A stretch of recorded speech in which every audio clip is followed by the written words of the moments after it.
Hai, Assalamualaikum. Apa itu makanan sunnah hum? Kurma air zam-zam delima. Saya ada solusinya. Mari kita lihat video perbincangan kumpulan 5 tentang pemakanan dalam Islam.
Istilah makanan sunnah adalah istilah semasa yang kini mendapat perhatian dan diterima dalam kalangan masyarakat Islam di Malaysia.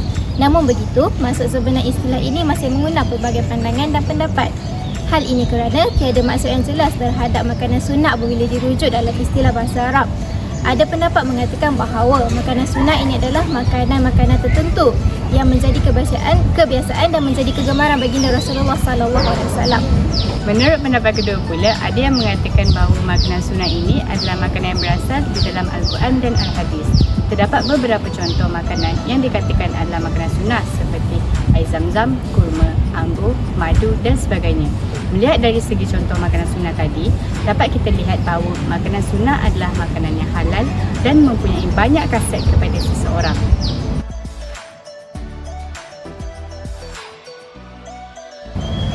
Objektif bagi tajuk kami ialah yang pertama, memberi kefahaman terhadap makanan sunnah kepada masyarakat.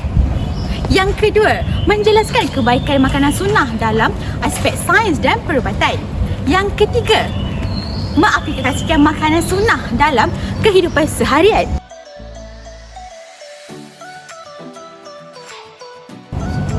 Selaras dengan objektif yang pertama, memberi kefahaman terhadap makanan sunnah kepada masyarakat, maka kami dapat menguraikan definisi yang difahami mengenai makanan sunnah, iaitu makanan yang diamalkan atau dimakan oleh Rasulullah SAW dan menjadi kegemaran baginda, sebagai contoh kurma, delima, zaitun, madu, air zam-zam, anggur dan sebagainya.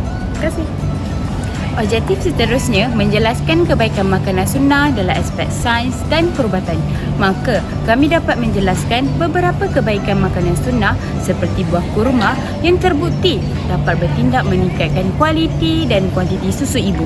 Bukan ibu sahaja, malah buah delima yang mempunyai polifenol yang tinggi dapat melindungi sel saraf otak daripada kerosakan dan terdapat khasiat yang lain daripada makanan sunnah.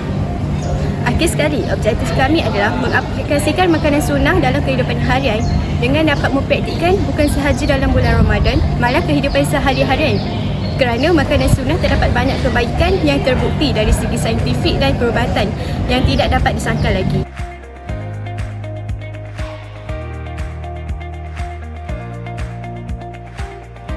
Assalamualaikum warahmatullahi wabarakatuh. Saya Sofia Amani binti Masiti Izani, 072-274, ingin menebual salah seorang pensyarah UCT Teknologi Macang berkenaan dengan makanan sunnah. Dipersilakan.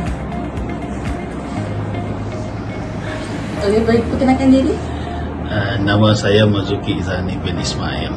Saya pensyarah di UiTM Cawangan Kelantan di Macang. Soalan pertama, pada pandangan Encik, apakah itu makanan sunnah? Bismillahirrahmanirrahim.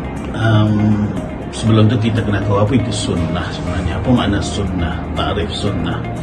Sunnah ialah apa yang datang daripada Nabi SAW, sama ada dari segi perbuatan, percakapan, pengakuan, takrir, akhlak Nabi dan sebagainya.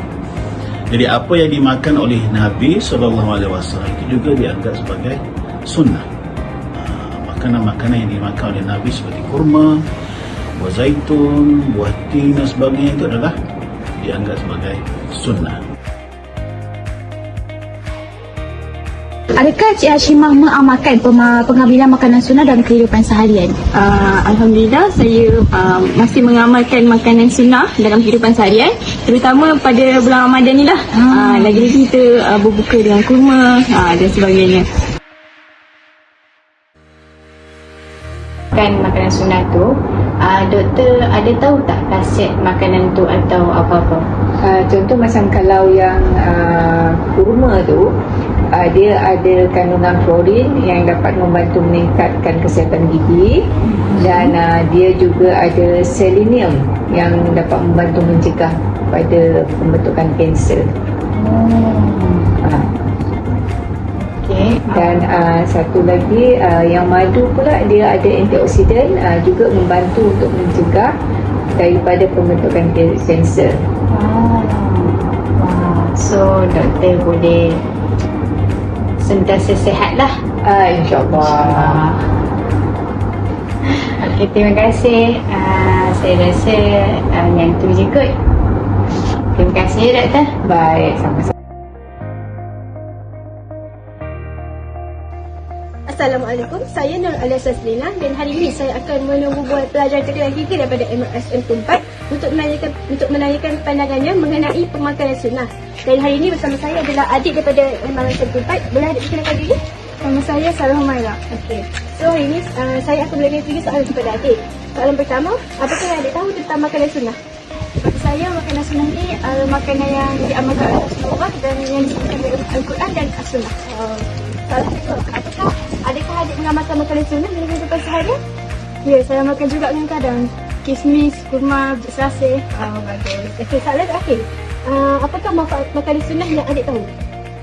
Kita akan dapat pahala sebab kita ikut sunnah Nabi, dan kita boleh dapatkan khasiat lah daripada makanan tu. Okay, saya setuju. Okay. Jadi setakat ini sahaja jumpa buat kita pada hari ini. Terima kasih kepada adik atas kerjasama yang diberikan. Sekian, terima kasih.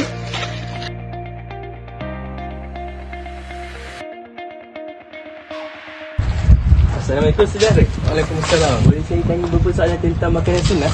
Boleh. Pertama sekali, apakah itu makanan sunnah? Makanan sunnah ni hamba tahulah. Makanan apa yang Nabi makan tu, yang ada dalam hadis-hadis yang diturun lah. Soalan kedua saya, isu makanan sunnah yang saudara tahu. Isu makanan sunnah ni mana tak banyak. Sebab makanan sunnah ni benda hak molek belaka. Jadi kalau isu buat jadi isu macam nak makan 3 ke 5 ke 7, hak jadi isu macam bilangan-bilangan gitulah. Nak makan berapa banyak kan. Kadang jadi makan lebih kan, tak molek juga. Gitulah. Soalan ketiga saya, cara ataupun amalkan makanan sunnah dalam kehidupan tak? Makanan sunnah ni kita sebagai umat Islam memang kita amal lah. Macam kalau macam bulan puasa biasa kita time buka, ambil paling kurang sebiji kurma. Kalau macam hari-harian ni macam makan madu, batu saudak, kismis gitu. Soalan terakhir, manfaat makanan sunnah yang saudara tahu. Manfaat makanan sunnah ni memang orang kata baik untuk kesihatan kita lah. Memang orang kata apa yang bila nama sunnah tu memang ada kebaikan untuk kita sebagai umat Islam ni. Kita tahu benda yang Nabi buat, Nabi pesan tu memang ada kebaikan. Contoh dia macam madu ni untuk merawat kesihatan, penyakit dalam kita. Batu saudak dia kata macam kalau benda tu bukan kita tak boleh ikhtiar dengan ubat-ubat perubatan moden, tapi kita kena ikhtiar benda-benda yang sunnah. Kesimpulannya, umat Islam dituntut untuk memilih makanan yang menepati konsep halal dan baik ataupun halalan thayyiban. Banyak dalil daripada Al-Quran dan hadis menganjurkan manusia untuk memilih makanan yang halal dan baik. Antaranya firman Allah Ta'ala dari surah Al-Baqarah ayat 168. Memakan makanan daripada sumber yang halal dan baik boleh memberikan ketenteraman kepada jiwa kerana sesuai dengan fitrah manusia. Pengambilan makanan halal dan baik akan memberi kesan kepada kesihatan individu dan juga daripada sudut kerohanian. Makanan yang haram dan juga syubhah pada kebiasaannya menjadikan jiwa tidak tenteram, resah, gelisah kerana bertentangan dengan fitrah. Alhamdulillah, bersyukur kita kehadrat ilahi kerana limpah dan kurnianya kami dapat menyiapkan tugasan ilmu wahyu dan kemasyarakatan ini dengan jayanya.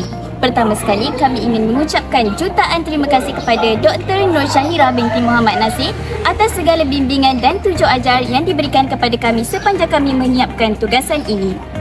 Terima kasih juga kami ucapkan kepada semua pihak yang terlibat sama ada secara langsung atau secara tidak langsung. Terima kasih juga kami ucapkan kepada rakan-rakan seperjuangan kami atas segala kerjasama dan komitmen yang diberikan sepanjang menyiapkan tugasan ini. Akhir kata, kami berharap agar tugasan yang dihasilkan ini dapat meningkatkan lagi ilmu pengetahuan kami di samping menjadi mahasiswa yang cemerlang dari segi akademik maupun sahsiah diri. Sekarang saya faham tentang pemakanan sunnah yang betul dan bukan kurma sahaja adalah makanan sunnah. Terima kasih. Semoga anda faham dan lebih jelas tentang isu pemakanan dalam Islam ini.